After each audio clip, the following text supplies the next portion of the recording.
You mentioned it's easier to upgrade the 500 megawatt line rather than build a new one. Could you just elaborate on how much easier and why it's easier?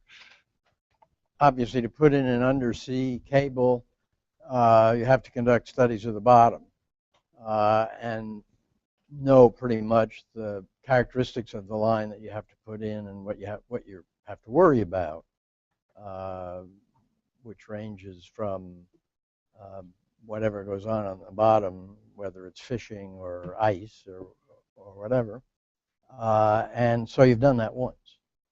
Put in another line right next to that line, and all that work is behind you. I mean, it's just the physical cost of the line and laying it that you have on the second go around.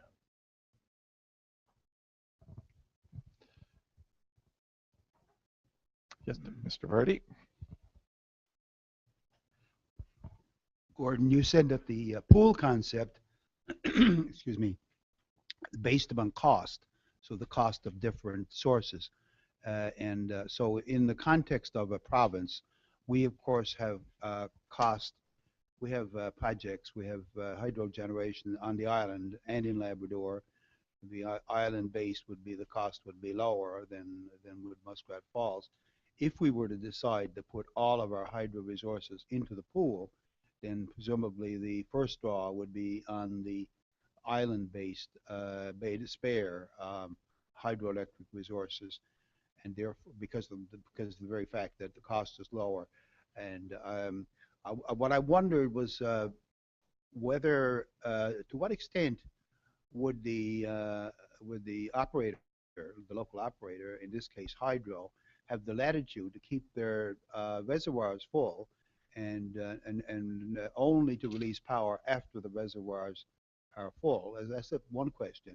And the other question is, would there be a single price in a given province or jurisdiction, or would you put in each reservoir and allow the system to select the lowest cost?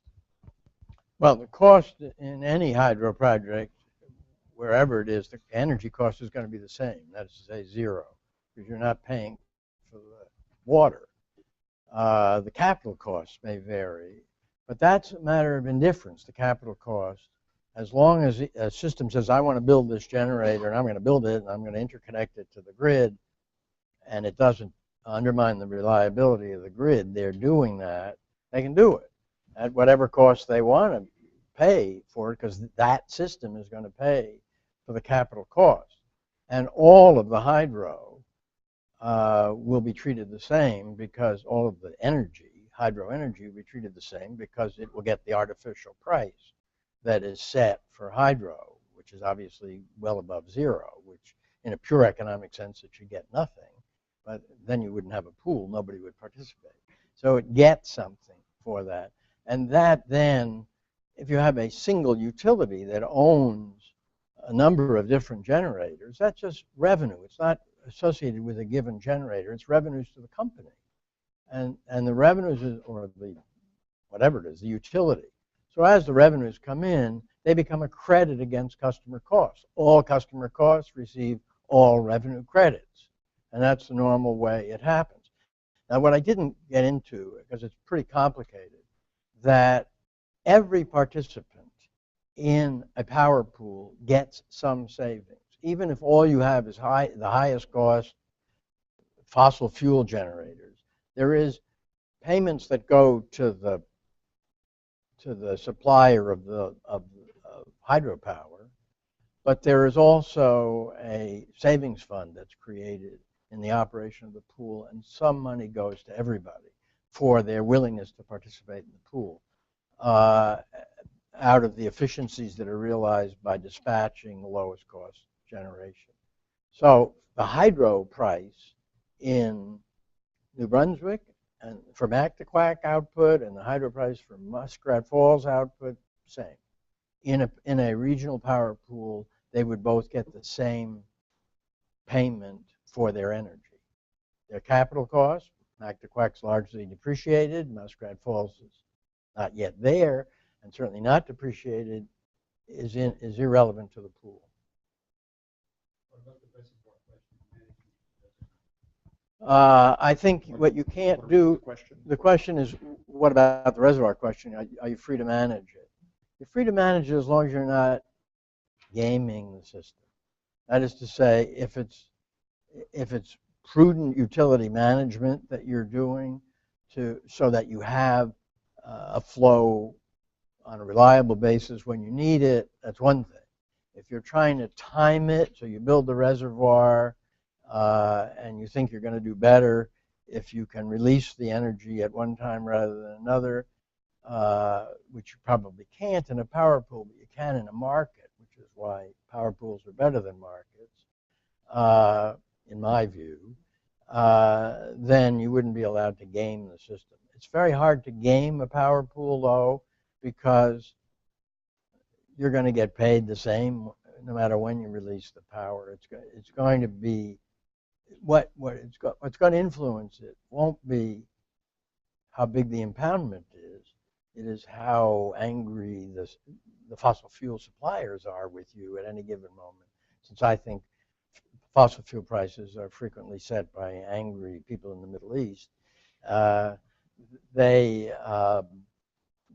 will, if they raise the price of fossil fuel, then the price of hydro goes up as well. But if anybody can tell in advance when that's going to happen, they would be investing in a lot of other stuff as well.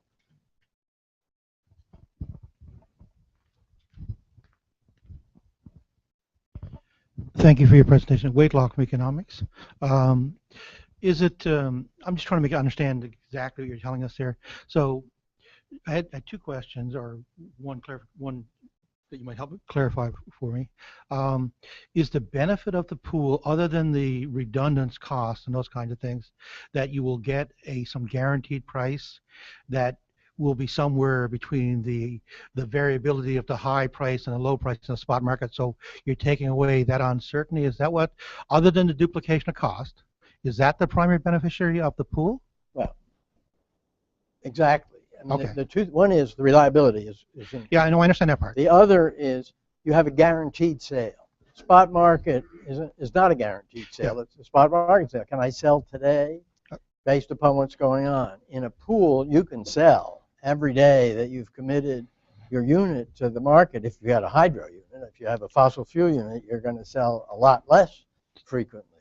But if it's a guaranteed every day it's going to happen. I'm going to have money flowing in. And I know how much money will be flowing in because I know what the price is going to be that I'm going to be paid for it. So it eliminates risk on price and it increases certainty on reliability of the sale.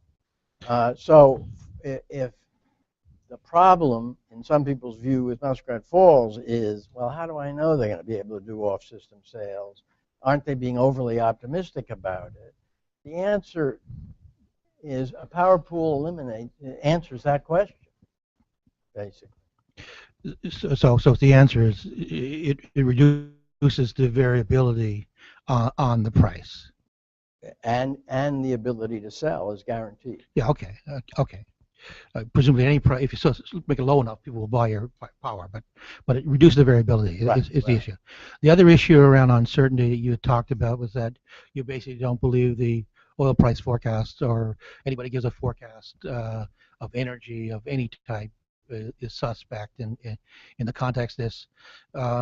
We do recognize that it does take a period of time to put in place infrastructure, whether it be generating capacity or transmission capacity, and so we'll have to make some decisions now about the future, and we'll, in order to know whether or not a particular option is the best alternative, someone's going to have some assessment about whether or not the price of oil is to be $100 or $20 or whatever it is, barring the shale gas issues, barring the shale oil issues.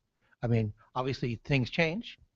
So because things change, do we not still make decisions on the basis of best available information for prices, for example? I think you make it on the basis of best available information, but I think too much weight is given to price forecasting because it is almost inevitably wrong. If you look at what we know 20 years before any day, what we knew 20 years before about what would influence the price, I'm willing to bet, with regard to electricity, I'm willing to bet you'll say some very surprising things happen that change the picture.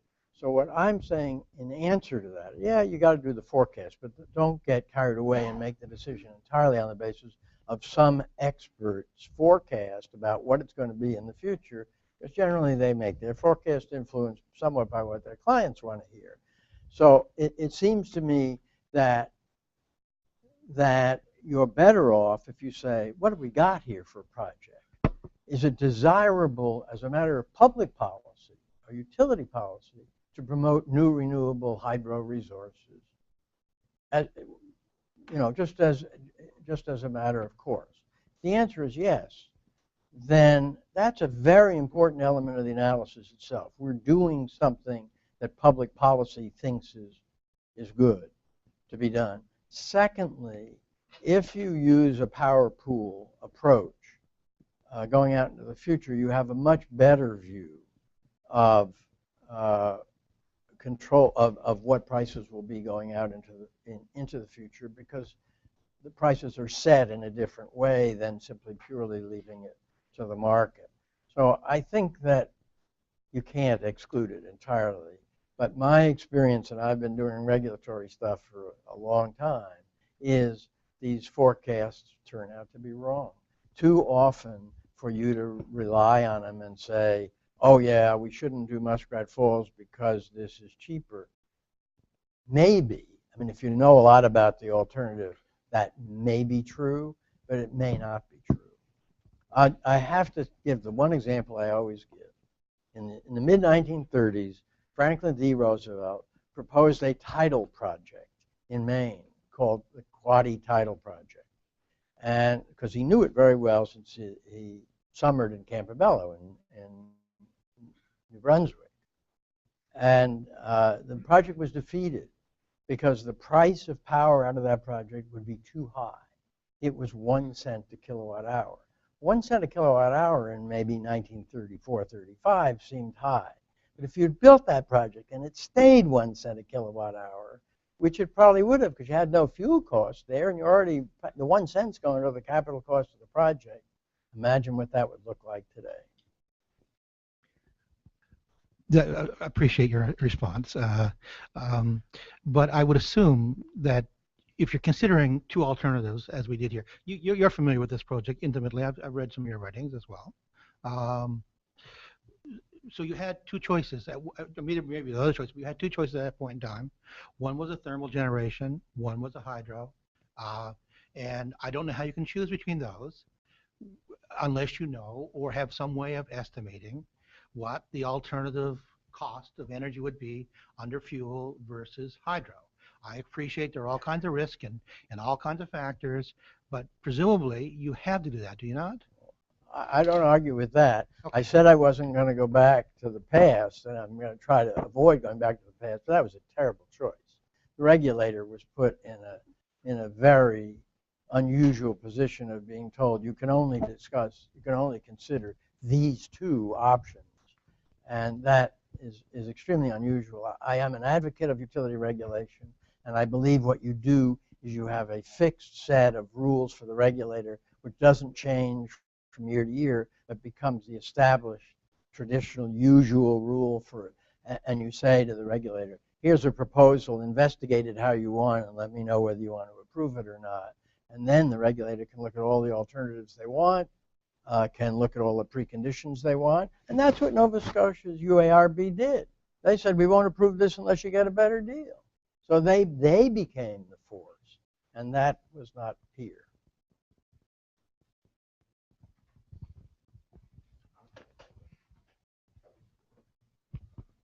Yeah, as you know, the Gull Island project was part of the Lower Churchill project, and I'm wondering what your thoughts might be on whether or not the viability of the Gull Island connectivity, given that it's on the same river and adjacent to the project, whether or not that still should be a part of our provincial planning. Oh, I think it should be. The question is about Gull Island, and I think it should certainly still be on the table. How to evaluate it brings me to another future point, which has to do with what do you do in 2041. And it's not too early to start talking about how you dispose of Upper Churchill power after the deal with Hydro-Quebec ends. It seems to me that Gull Island then is still on the table, but you have a comprehensive long-term view because you know some things. You know Gull Island is developable. You know what you can get out of it. You know how many megawatts of capacity there are there. You know you're going to get back the output in 2041 of Upper Churchill. So knowing that, it seems to me that calls for a long-range planning exercise, and it's not too early to start doing that because, as we've talked about, capital projects take time. So I don't know the answer. My view, though, is that, and that's what's good about Muskrat Falls, it opens the door to saying, if we have access to more power here and an interconnection, the first interconnection with the outside world, which can be enhanced, we can decide whether it makes sense for us to do it, given this is hydro. There's a problem with hydro. Some places, like the great state of Maine, doesn't count as a renewable hydro from very large units because we have this idea that our artisanal hydro is somehow better than industrial hydro. I think it's absurd, but you have to deal with that and say, how likely am I to encounter problems with selling from a huge unit like Gull Island? But this is the time to start.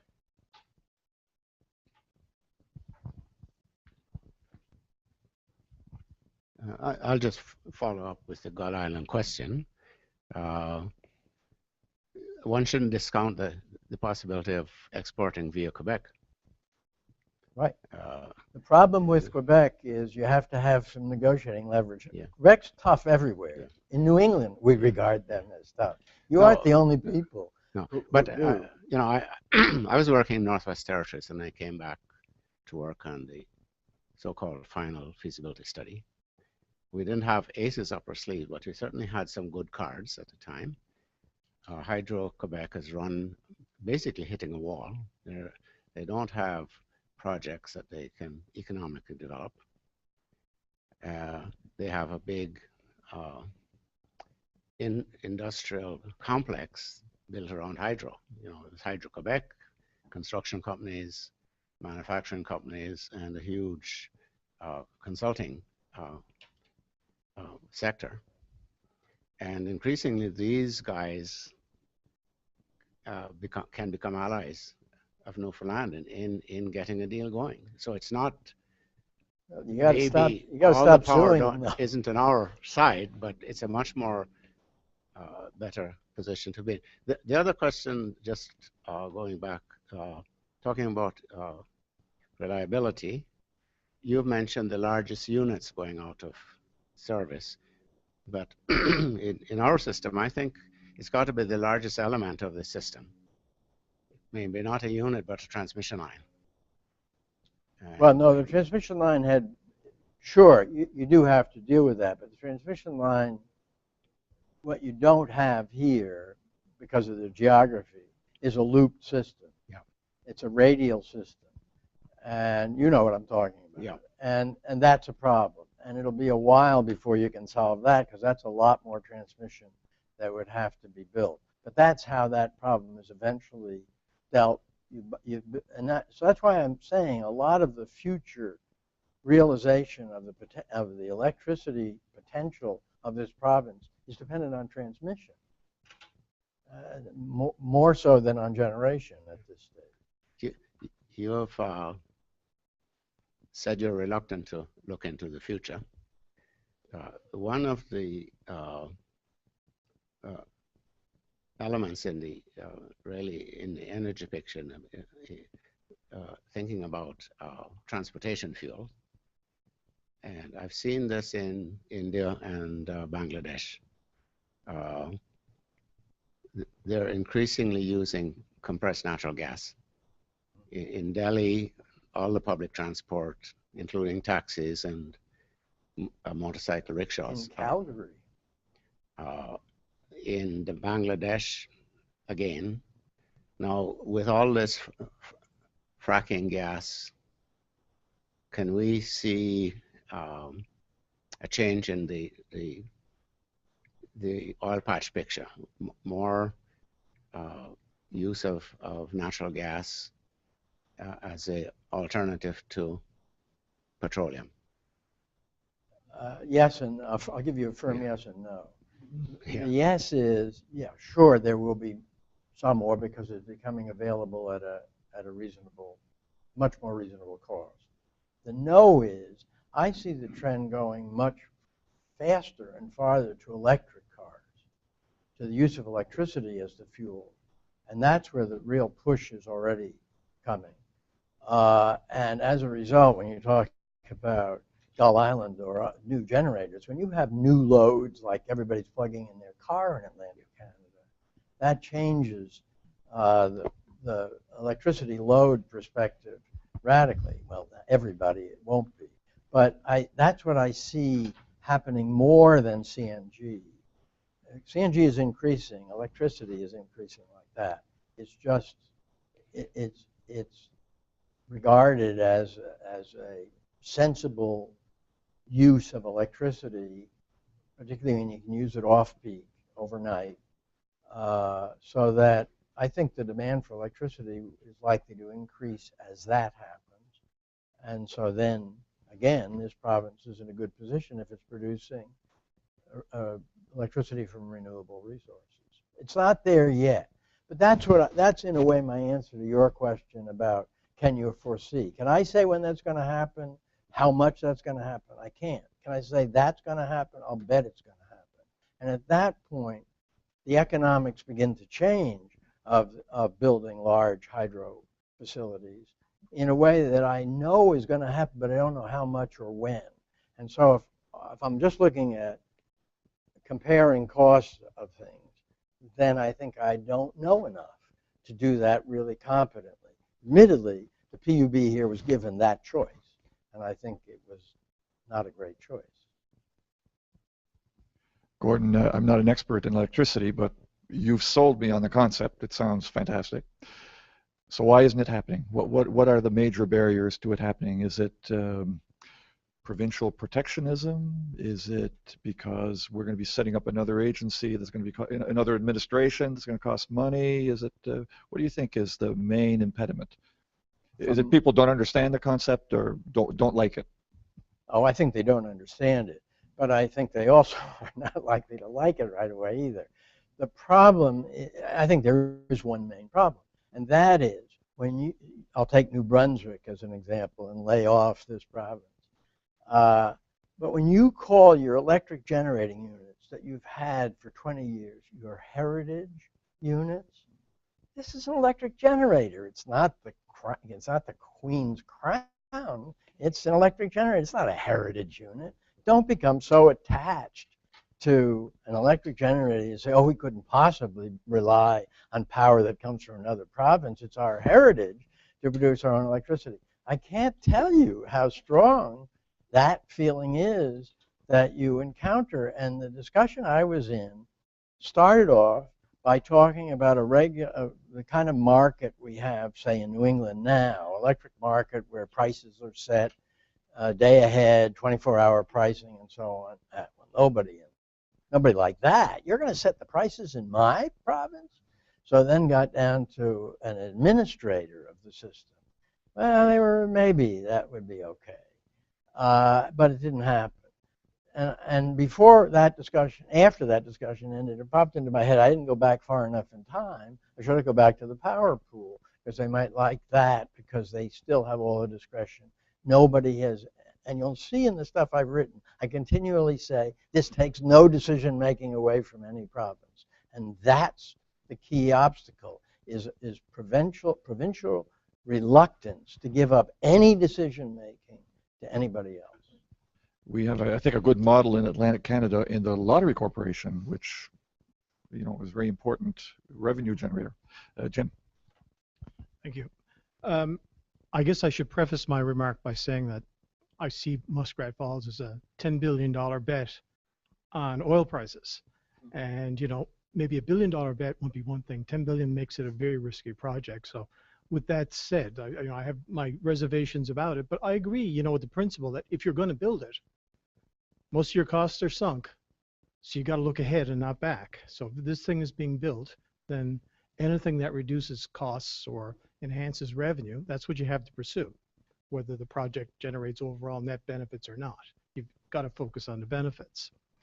And one thing I noted when you were talking about the pool was also this idea of postage stamp transmission tariff. And I agree with you as well that I think it's the transmission element of this project that's the real game changer rather than the generating unit.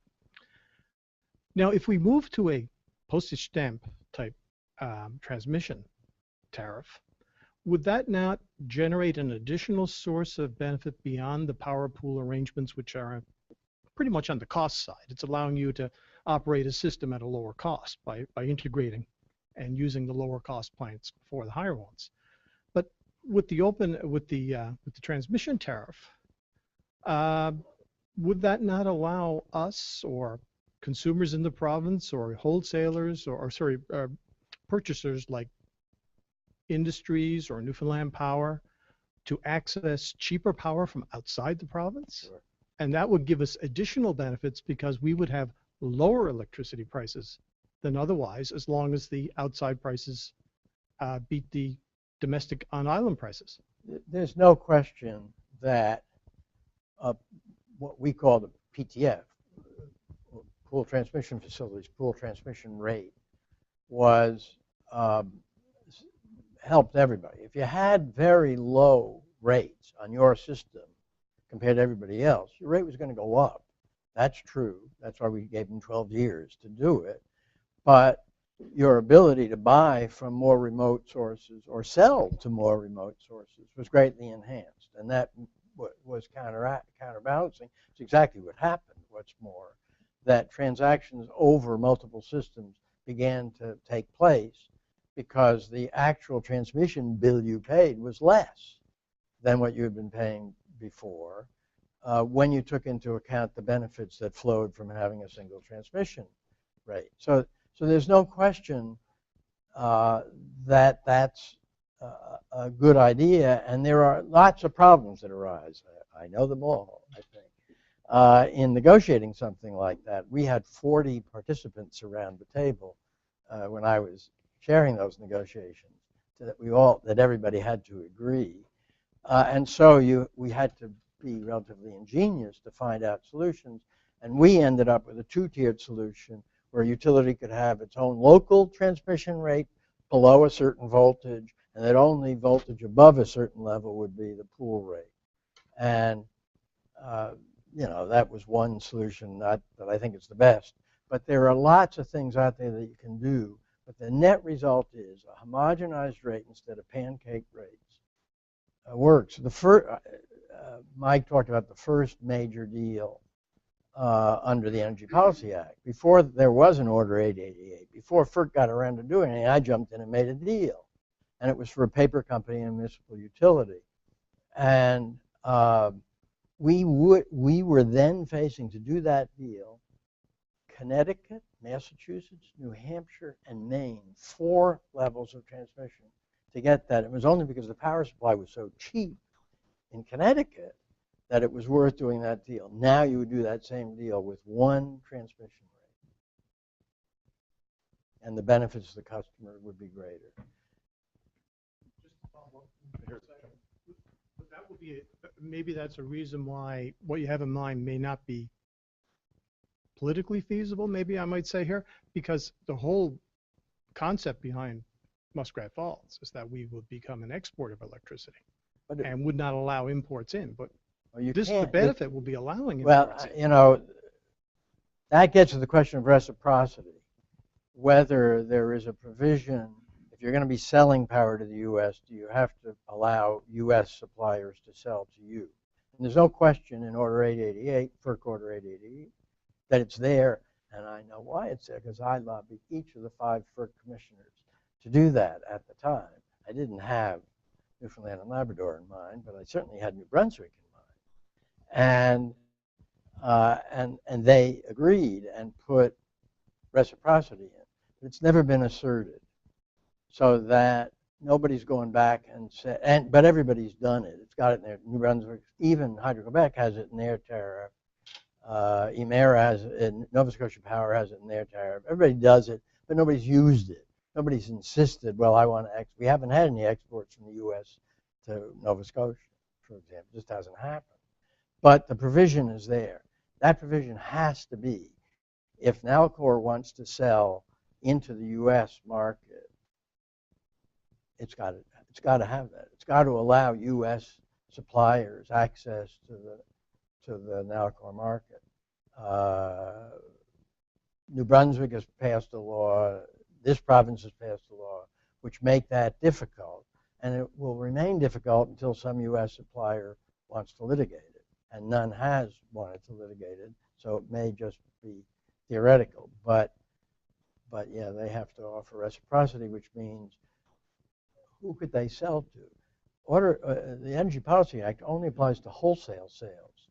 The jurisdiction has to agree to retail sales. So who's the wholesale customer? Newfoundland Power. That's it.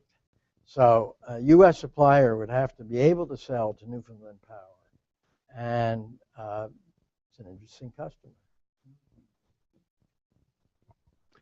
Is the Northeast Pool all within the same time zone? Yeah. And if so, can you get sort of peak sharing with adjacent utilities in another time zone? Well, the Midwest arrangement is in more than one time zone, I think. And so you can obviously take advantage of that, and it's a good thing. I mean, that's a positive thing, to be able to not have everybody's peak. If everybody peaks at 6 in the evening when people have returned home and turned on the heat and are cooking, then it's nice if somebody else's 6 in the evening is at 7. So yeah, you can benefit from a time zone difference. Gordon, can you have a closed pool that does not export and then does not maybe have to respond to FERC regulations, or would it be expected that the pool would export its surplus energy? No, if that's a utility by that's a system by system basis. I'm not quite sure I know the answer. If you created an Atlantic power pool, if that would then have to have reciprocity. Certainly, I don't think PEI doesn't, but certainly New Brunswick and Nova Scotia now do have a reciprocity provision because they do business with the U.S. Whether my guess is that if you had a pool that included participants that were doing business with the U.S., the pool would have to allow for reciprocity. It's not. I mean, it depends what you're running a system for. And my bias is consumers. And if the idea is the other piece of it, the system has to be reliable and it has to be at the lowest possible cost. And if the lowest possible cost is imports, then you do imports. Gordon, just putting on my lawyer's hat here, we have contractual relationships now with Emera. So how is it even possible?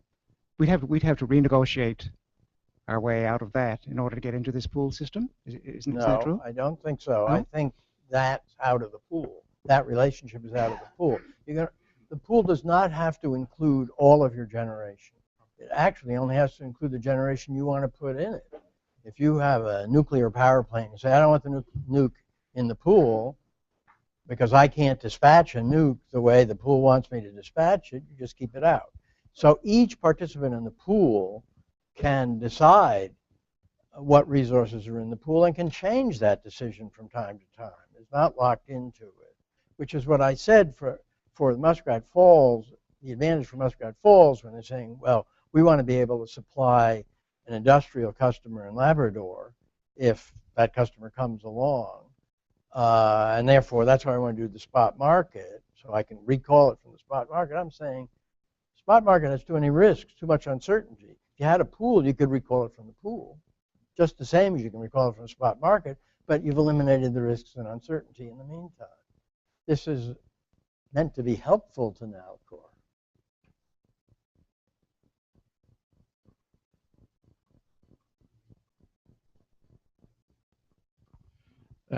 Yes, safe.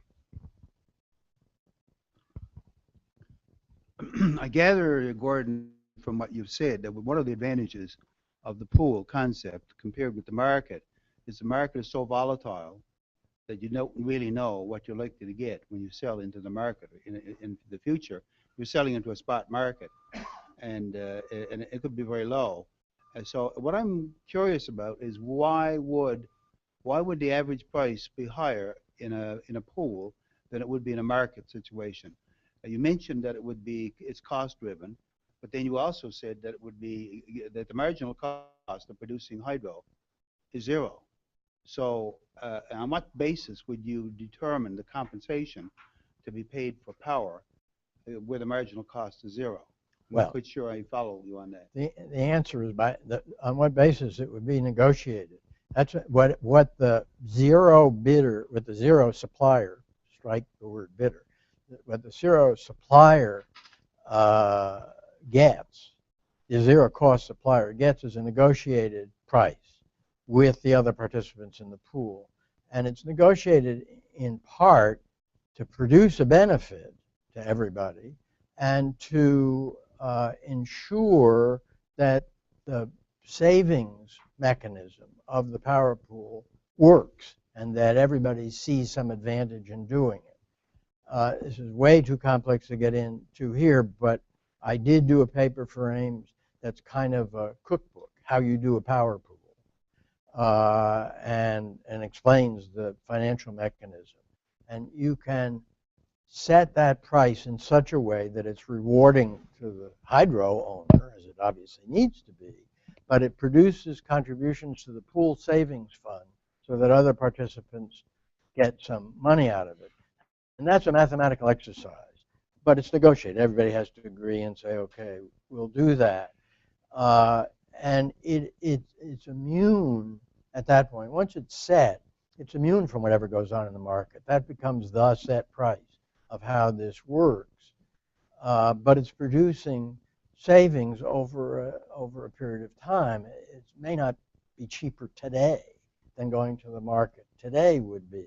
But on the other hand, tomorrow there may be no market, and tomorrow the pool's still there. So there's a trade-off in terms of the reliability of the revenue stream. Is this a binary situation? Is this a binary choice, or could you have your one foot in each camp? Can you be part of the pool and also part of the market? Absolutely. And if you're playing into both, and you decide that you're going to shift toward the pool, then presumably it's because based upon your forecast of prices in the market compared to other people's forecasts of prices in the market. The pool's going to have a minimum commitment time. You can't do this day to day and say, well, today I'm in the pool, tomorrow I'm in the market.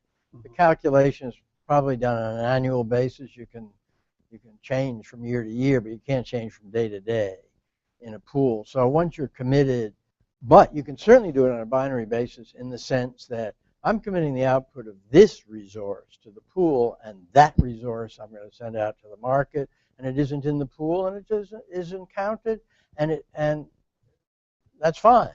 As long as you have what you've committed.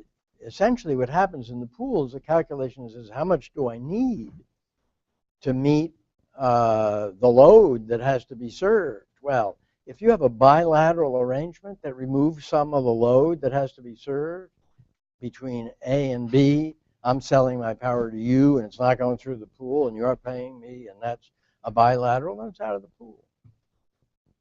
Is that common? Is it common for utilities to be straddling both camps? It's common that you have both elements. It's not. It's common, but not for the reason of playing the market. You may have a generator which, for some reason, you want to hold out because you want to hold that generator out for some other purpose, for a bilateral or whatever. But the pool is really a very attractive proposition, and so people don't do that. In the market situation, the market may exist only for a relatively small part of the total transactions in New England today. Most of the transactions are not in the market. They're bilateral transactions between A and B. and have nothing to do with it. And all they buy out of the market is the so-called ancillary services, which are reserves and load following and so on. So yes, it's common, but it's more common in the market setting. But it certainly can happen, and there's no prohibition. And that, to me, is an advantage also of getting into a pool. Any unit you want to keep out, you keep out. Now, it's less benefit if you keep it out, but it's your choice. We got time for one last short question. Might be a fair question, but anyway. I'm aware through an acquaintance of practice in Norway, in which they have a large number of municipal generators, and they are next door to Sweden, which has a lot of base load nuclear. They used to. The arrangement seems to be an agreement with all the hydro operators to let a central group manage the affair for the global benefit. And then a formula worked out so that each individual gets a piece of the eventual pie, not so much related to the day-to-day, but a formula that distributes the wealth equitably. Are you familiar with I am, and that exists. It never becomes the whole system, but in New England, there is something called MWEC, Mass Mutual Wholesale Electric Company, which has about, 30 municipal utilities in Massachusetts, all act as a single unit. There's a similar one in Vermont called VEPSA, and they do exactly what you're talking about, and they then become the pool participant, rather than each of the little guys having to be a pool participant. Technically, they get to vote and all that, but in terms of having to operate their system, maybe it's a very small system, 5 megawatts, 3 megawatts, something like that. It's a big effort for them. So they get together and act as if they're a single utility in the pool, and they then become a larger size entity. And then they work it out among themselves how they distribute the benefit that MWEC receives. So it can be done. But if you have a pool, generally you're talking about larger utilities in a larger market that have generation. A lot of municipals don't have generation. They're just purchasers of power, which is probably smart. But that doesn't matter in the pool. They then just become load as far as the pool is concerned. So they get together. They may own a generator together at that